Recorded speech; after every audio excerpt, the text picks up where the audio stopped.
Au plus profond de nos journées agitées, quand l'âme est épuisée et que le fardeau semble trop lourd, il est facile de croire que Dieu est absent, ou qu'il ne s'exprime que dans la grandeur spectaculaire. Mais l'histoire d'Élie nous révèle une vérité plus intime. Dieu murmure à l'âme épuisée. Jour 42. Dieu parle au cœur fatigué. Après sa grande victoire sur les prophètes de Baal, l'épuisement et la peur ont submergé Élie. Il a fui dans le désert, désespéré, demandant à mourir sous un genêt. Comme le raconte 1 Roi 19, versets 3 et 4. Il était au bout de ses forces, fatigué de la lutte, de la solitude et de la pression intense. Mais Dieu, dans son immense compassion, n'a pas réprimandé Élie.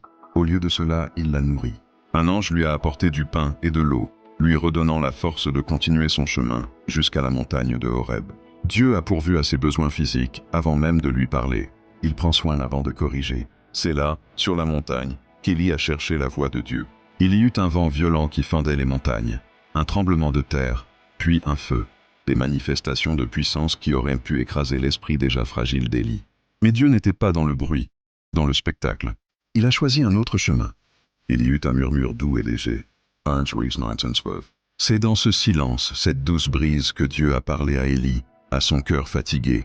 Il restaure avant d'envoyer, temps reposé sacré. Dans nos moments de fatigue, quand le monde crie de toutes parts, rappelons-nous que Dieu ne nous abandonne pas. Il nous invite à trouver le calme, à nous reposer en lui, car c'est souvent dans le silence que sa voix est la plus claire, la plus réconfortante. Alors, viens à lui, toi qui es fatigué et chargé, et il te donnera du repos. Matthieu 11, 28.